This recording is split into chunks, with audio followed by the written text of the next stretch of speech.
Hello everyone, I'm Claire, as you know, for Mental Health Chats, and we are starting the series today on sexual assault. So I would like to introduce Nina Malone to you. Hello Nina, how are you going? Hello, thanks for having me here. Thank you so much for coming and talking about sexual assault, Nina. Nina's going to be speaking to us about feelings of a sexual assault victim. So this is quite a sensitive topic. I found it quite sensitive even doing the research on this topic. It's quite emotional actually, and sexual assault does affect a lot more people than we realise and a lot more people than the statistics show. So first of all, Nina, would you mind just explaining your situation to us briefly? Yeah, sure. I was sexually abused when I was younger. This was by some family friends, actually. No one knew, so none of the parents knew. It was dressed up as a game, and what's been really difficult for me as I've grown up is when I've talked about it, people say, oh, you know, boys are just boys, or there's loads of testosterone flying around at that age, and it's been difficult for me to give it the weight it needs, but it has affected how I've lived my whole life. So yeah, sexual abuse at a young age, and then as I grew up, that kind of affected self-worth, and I found myself in other situations of misconduct, sexual assault. I worked as a model, so I was in a lot of positions where there was a power dynamic, a lot of male photographers, directors, art directors, and the whole casting couch pressures of, do you want this job? Well, then you'll do this. So I found myself in situations like that where there was inappropriate touching, to ranging to rape. Really? Gosh, Nina. So what common feelings do sexual assault victims experience, Nina? Well, I've made it a mission to speak to as many women and men that I can, just to find connection, really.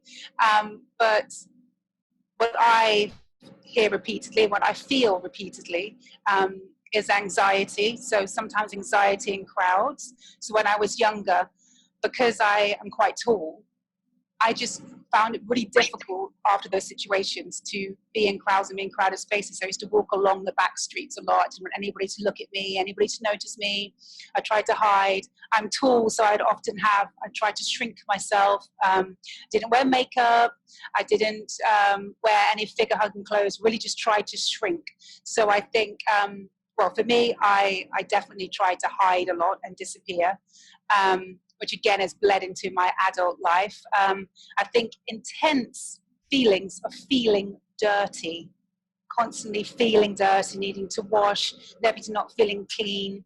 And that dirty feeling can also feel a bit, well, it's also feelings of guilt and shame that we can't quite process. You know, how did this happen to me? How did I let this happen? Did I do something to make this happen?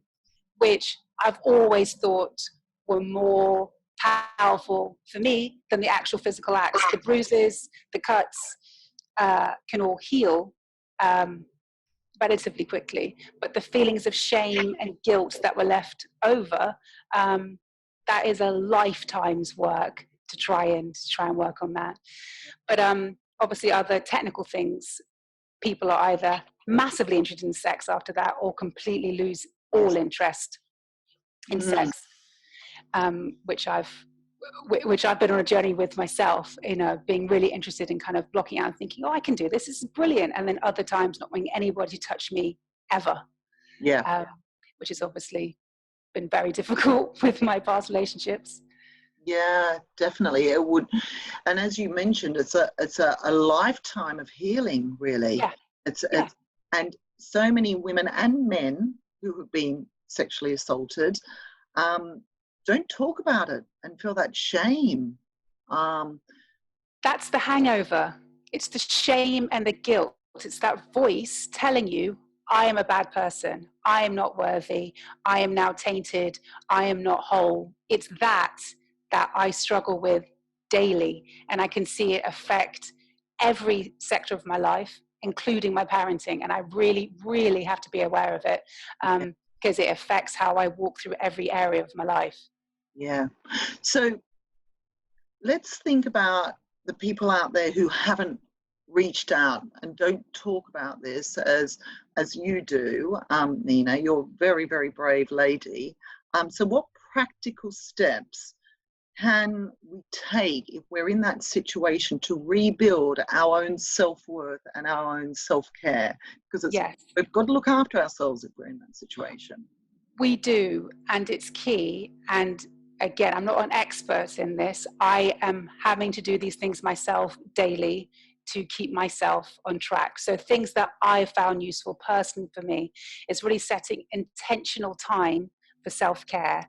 And I try and cram everything in. So when I'm having a bath, I've got some Epsom salts in there, I've got some oils in there, I've got a hair mask on, I've got a face mask on, I've got some teeth whitening strips. I'm doing it all. I'm playing some nice music, or I'm playing a meditation, or I'm reading a book. And I am blocking off this time, locking the door and protecting it. And as a mother and a wife and person who's committed to other projects, I found it really hard just to take that half an hour, and it feels selfish, but I have to do it. And I know after I've done things like that, I come out as I know I'm a better person. I'm a nicer person to be around. Yeah. So yes, I'm trying to take intentional time for my self-worth. Gratitude diary. So even if you can just think of 3 things that you're grateful for, 3 things that have made you smile, 3 things that have made your eyes light up, anything that's happened in the day. And this could be small. I had a great chai latte, or I had a great conversation with a friend, or I had a really good hug and it felt like it meant something. Because I think going back through your day, remembering those moments helps. Writing them down solidifies them in your brain, and reading back over them maybe at the end of the week also just reminds you of all the things that you've got. I have to constantly tell myself everything that I have.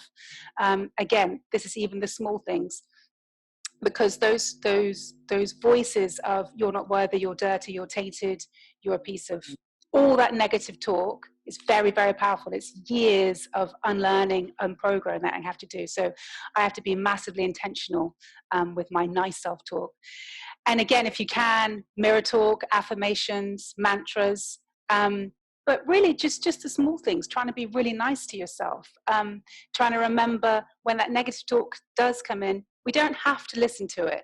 We can hear that thought and we can let it pass. It's not easy, but we can practice with meditation and training to allow that thought to pass through us and not affect the rest of the day, the week, the month, and that can bleed into depression and everything else. But again, I've made a list of things that make me really happy. They make me beam. So foods that I love, smells that I love, songs that I love, things that I love. So if I can feel something coming on, I kind of look at my list and think, right, maybe it's time, I need to play a bit of Stevie Wonder, I need to go sing in the bath, whatever you need to do.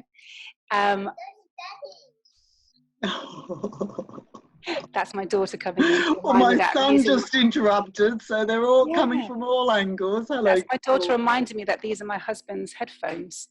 So yes, I've got my happy list, which reminds me of all the things that I like to eat, smell. And again, it could just be burning a candle, burning some incense. But I think it's asking yourself these questions: what does make you happy? Writing it down so that you can just get it in a moment of crisis, ideally before the crisis starts, so that you can protect yourself and look after yourself. Because going back into those dark places of self-loathing and why me, and I'm not worthy and I'm dirty, can just keep the negativity going. And we're really, really trying to build positivity and self-worth, and know truly that you deserve to be here, that it wasn't your fault. It truly wasn't your fault. And that's the thing I always have to tell myself. And you are worthy, you're worthy of love. And, it has to come from us. Everybody says it has to come from yourself, but it has to come from yourself because no one else can give that to you. Everything else coming from anybody else, you know, you can judge or it can be taken away. It has to come, you know, from within. So those are all things that I'm trying to work on. That you have really hit the nail on the head. So thank you so much, Nina. That is amazing advice, and it's beautiful to see your daughter there as well. Because in her tiger outfit. Yeah, one of the things that we have spoken about is how can we then help our children in situations like this? We've got to start educating our children from a young age. So what advice would you give others to teach your children to listen to their gut over being polite? Because, you know, we all bring up our children to be polite, but actually, yeah. Would you like? Yeah, I think it's those moments when you're at a family gathering and someone's saying, you know, go and hug that auntie. It's rude if you don't do it, and the child's like, I don't want to do it. It's those moments that we have to listen in, and if you don't want to do it, don't do it. You know, we're teaching really mixed messages of, I'm asking you to ignore whatever energy you're getting from this person or whatever you don't want to do it, and do what I say, which I think is very, very dangerous. So I'm really trying to teach that niceness does not equal goodness. You need to listen to your instincts, because I know if I'd listened to my instincts, I wouldn't have been in certain situations. I know that something flagged with these situations that I was in, and flagged with these men, but I was like, oh, maybe it was just accidental. He didn't mean to really touch me there. He didn't mean to brush me there. He didn't mean to stand that close. I genuinely didn't think he would do this. I must have misunderstood. And that's the crux of it. Doubting yourself, obviously, which then bleeds into your own self-worth and your own self-belief. So I think practical steps are using anatomical terms with your children, using real terms, vagina and penis, not making it nice or pretty or dumbing it down for them, because they're more aware than we are in most situations. So I think it's giving them the power to use the proper words, making sure they understand what their body parts do. And I think in general, it's teaching them to listen to their gut and reinforcing that. So when they say, I don't want to do something, listen and understand why, and talk around it. It may feel, you know, too aggressive to say, why don't you want to hug them? But over the next couple of days, just, so did you not get on with Auntie Claire? Why? What happened? Or have you felt this before? You felt that before? Massive open-ended questions. Just keep on talking. Obviously, if anything does happen to our child, we need them to come and tell us as well. So we need to keep those communications open and keep connected, and notice any changes in behavior. Changes in behavior. And again, not aggressively, but lovingly question it.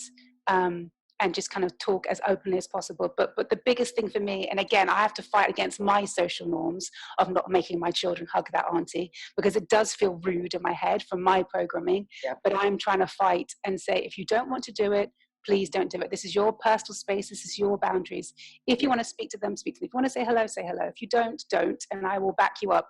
I need them to know that if anything happens, I'm there. You can come and talk to me. Any situation. I haven't thought about sleepovers yet, because we're not that age, but in any situation, if you need me to come and get you, I will get you. If you don't feel comfortable, you tell me and I will get you. I want them to feel confident to do that for themselves. I want them to feel confident to do that for each other, brother and sister, and, you know, to be able to call that out in any other situation they see. That could be at the playground, nursery, definitely, anywhere. Very good advice. That's fantastic advice. Thank you so much. And Nina, you've got an amazing quote that I would love you to finish on, because when I read it, I got a little bit emotional. So yes, it sums up everything I'm trying to say a lot more eloquently. We must learn and then teach our children that niceness does not equal goodness. Niceness is a decision, a strategy of social interaction. It is not a character trait. people seeking to control others almost always present the image of a nice person in the beginning. Like rapport building, charm, and deceptive smile, unsolicited niceness often has a discoverable motive. That's by 𝗵𝗶𝗆𝗀𝗃𝗃. Thank you so much. And I'd like to announce the amazing passion that you have and the work that you do with women. Yes. So would you like to tell people about this? And I'm going to put the website of Dope Black Mums on the comments. So if you wouldn't mind telling everyone about Dope Black Mums. Yes, so Dope Black Mums is a digital safe space, a sisterhood, a place where mums, women, Black women can get together and just share unfiltered, unmoderated, and be themselves wholeheartedly. So we have a WhatsApp group, we have a private Facebook group. We try and put on free webinars for education, and just a space where you can connect, really, and most importantly, a safe space where you can really, truly share and be vulnerable. Take off your bra, sigh, you know, do whatever you need to do without any judgment. That's amazing work. So thank you very much. And that's not your real job, that's your extra job. So well done for that. That sounds like it takes up a lot of work. So thank you very much for your time. We are going to be continuing the topic on sexual assault. So my next guest is a man called Derek Bell.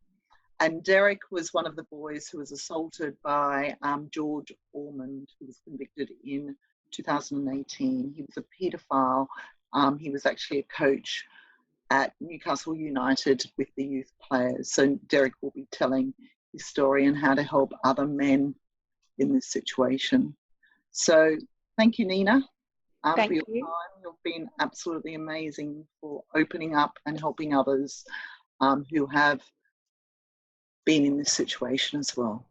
So thank you very much. Thank you for having me. Take care.